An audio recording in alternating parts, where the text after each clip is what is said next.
Hi, it's Steve. Today we'd like to show you how to change the adaptive defrost control on your refrigerator. It's a really easy job.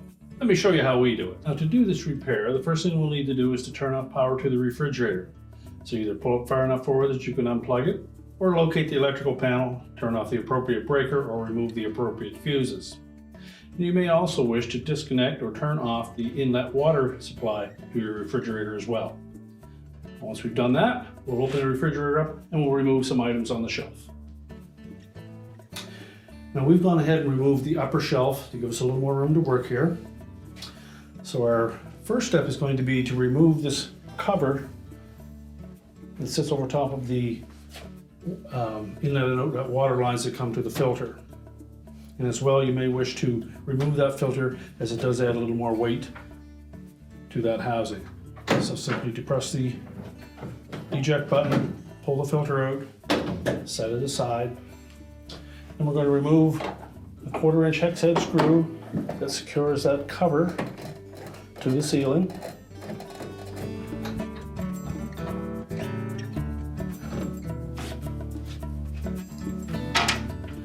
Just lower that cover down, and that will disengage 2 tabs at the front that lock into the back of this housing. We'll set that aside. Now next, there is a single screw right at the very center at the back of that housing. We're going to remove that.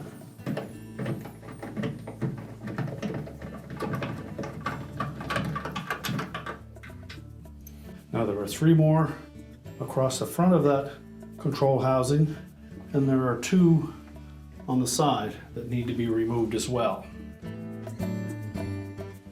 So we'll start with the one at the very back. It is a slightly longer screw than the rest of them.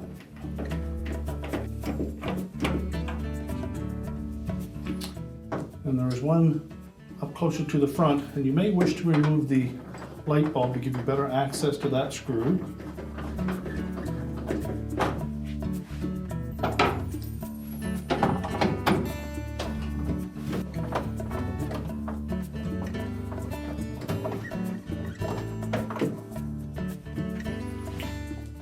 And then the 3 across the front.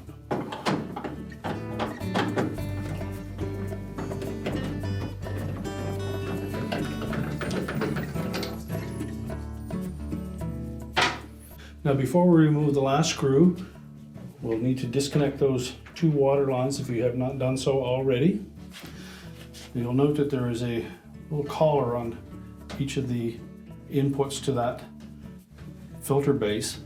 If we push that collar towards the base while pulling outward on the tubing, that will release it. So push the collar in first and then pull backwards on the tubing. Now there may be some water in those tubes, so you'll need something to clean that up. And now we'll remove that last screw, and you want to support the weight of that housing as you remove that last screw.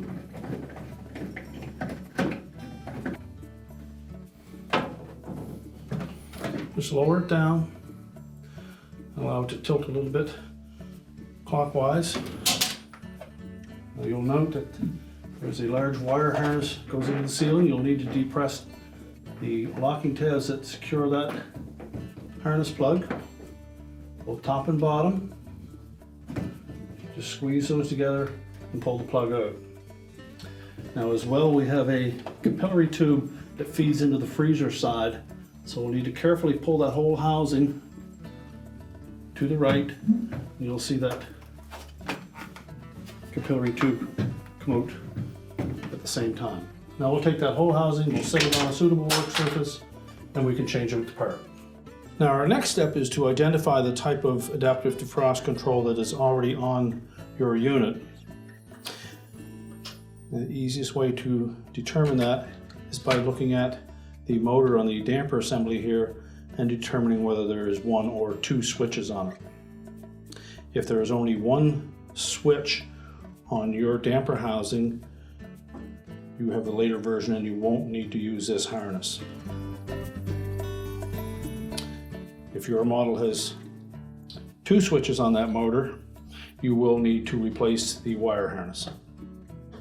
So our next step will be to remove the old wire harness and the old Adaptive Defrost Control.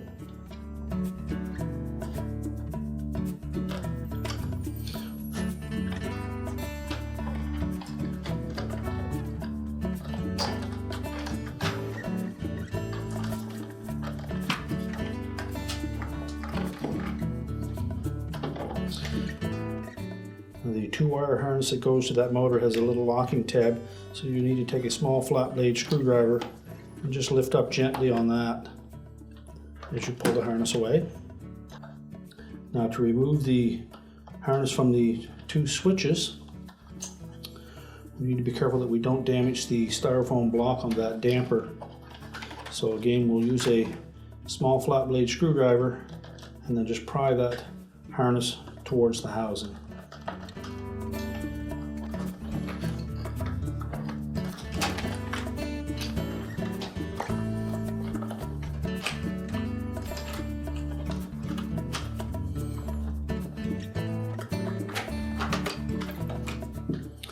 And then just pull those harnesses away from the motor. Now it's not necessary to disconnect it from the old board because we're simply going to remove that board anyways.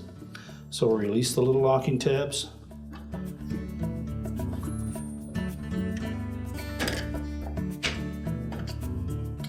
And pop that board off. We'll continue to route that harness away from the housing. And then take note of the wire colors going to both controls and remove those terminals.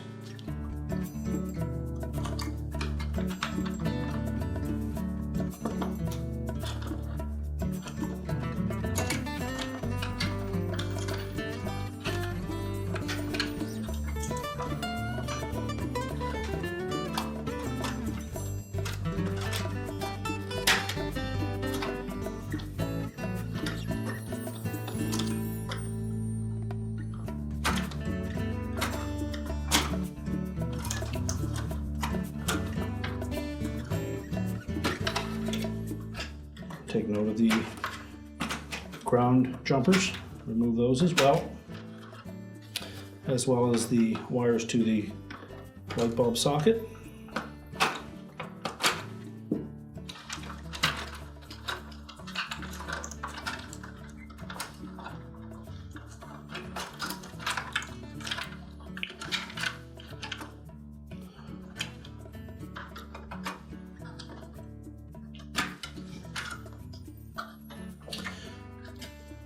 And then discard the old harness and board. Now you may note that the center control has 3 terminals on it and the original harness had 3 connectors. The replacement harness only uses 2 connectors. It's the violet with a white stripe or white with a violet stripe will go on the bottom terminal.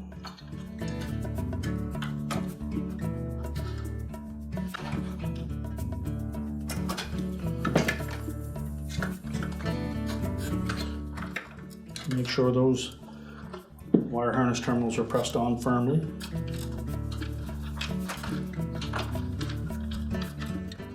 And the black wire harness will attach to the top terminal of that control.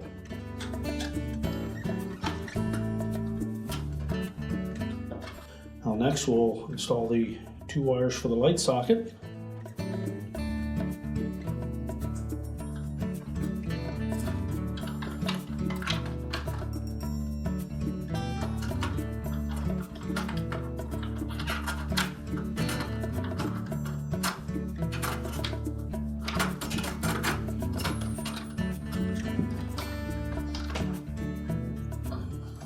Now there are 2 different size terminals on that harness so that we don't mix them up.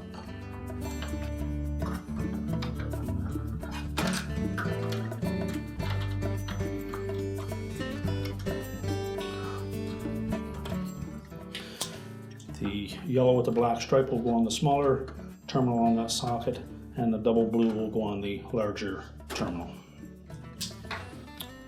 Now we can connect that ground terminal to that control and tuck the wire down out of the way.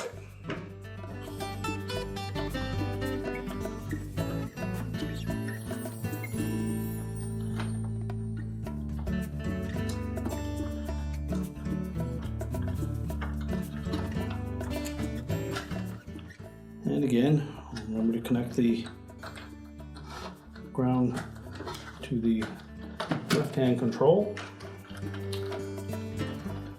Tuck the wire harness down into the holders.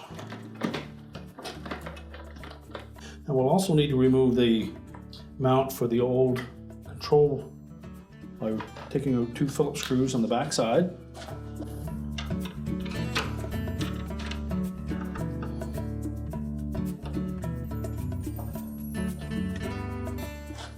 And discard the holder. Now we're ready to install the new control. So using those same 2 screws, we're going to insert one through from the back side. And you'll note on the back of that Adaptive Defrost Control that there are 2 holes specifically for those 2 screws.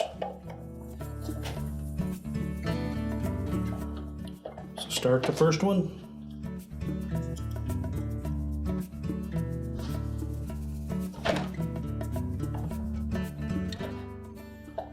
Then line up the second one and then tighten them both.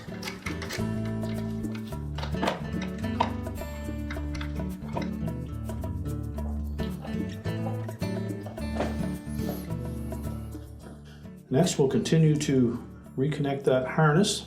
We'll begin by taking the gray and violet harness connector, and we're going to attach that to the switch that is closest to the housing, not the one that is closest to the motor. Now, while supporting that housing for the damper, we'll line up the connector with the terminals on the switch.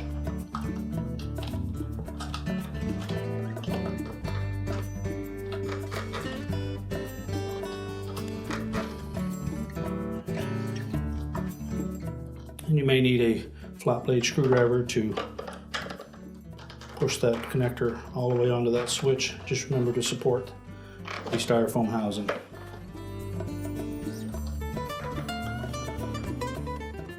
And just verify that both of those harness connectors did engage with the switch.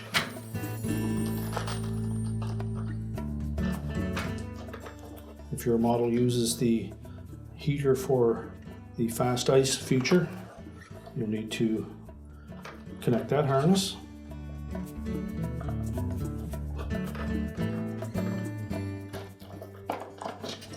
And tuck that in behind. Next, we'll connect the harness to the motor, making sure that the little protrusion on the top of that connector faces towards us and engages the clip on that motor connector. And then the ground wire will attach to the top of the motor.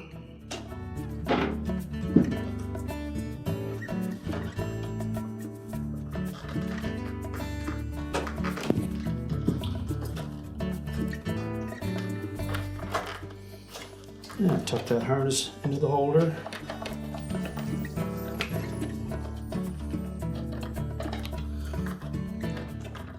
Try to flatten as much of that out below the control as possible so that it doesn't inhibit mounting the assembly back into the refrigerator. And rotate the large connector and line it up with the socket on that adaptive defrost. Make sure it's fully inserted and that the locking tab engages.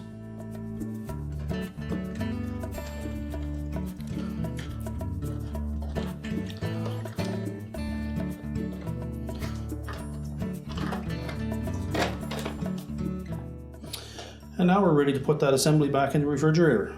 Now, when reinstalling the housing, the first thing I've done is to put that long screw into the back portion of that housing.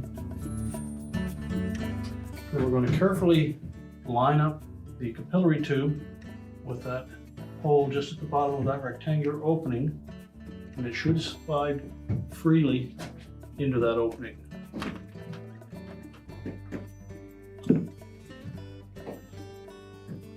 Now, once we have it in about that far, We can reconnect our wire harness at the top.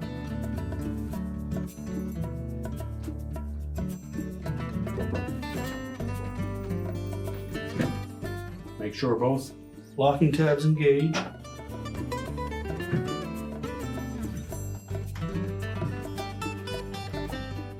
And now we'll line up the screw at the very back into the opening, and then tilt the housing up into place.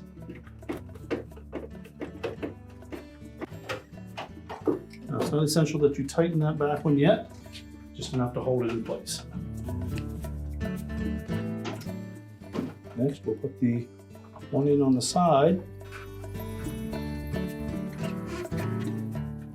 And again, we suggest that you just put it through the beginning of that hole, just enough that you can see it, and line it up with the opening on the sidewall.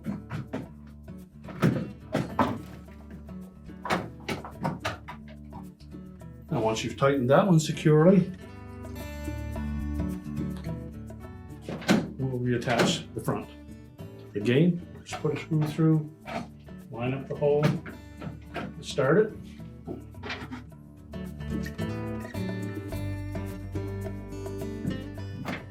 That way you can sight in between the housing and the ceiling to ensure that we have it in its previous opening.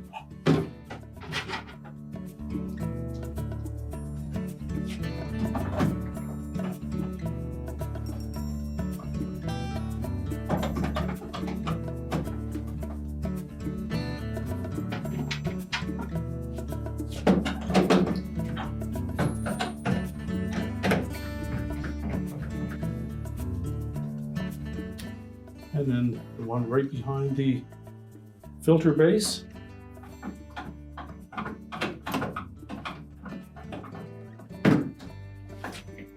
And you need to make sure that we pull the tubing free so that it will sit flush with the ceiling.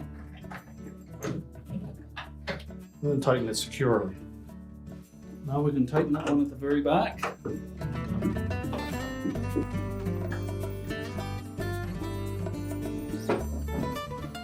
Next, we'll need to reconnect the water lines. The tan colored one will be closest to the side wall of the cabinet. And to reinstall those, we'll first just inspect the end, make sure there's no burrs on them. Then we'll fit it into the back of that filter housing and then pull it straight towards us until it bottoms out. Do the same for the opposite one. Keep it straight as you're pushing it in.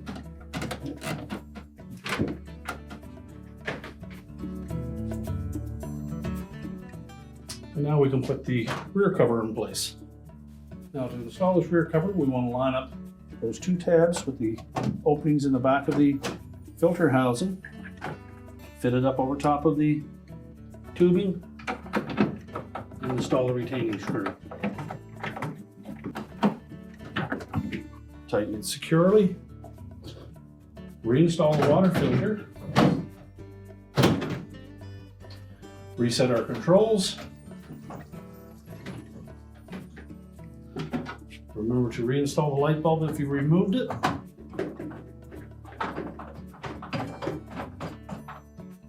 We can then put our shelving back in and close up the refrigerator. We're now ready to turn on the inlet water supply, reconnect the power, and your repair is complete.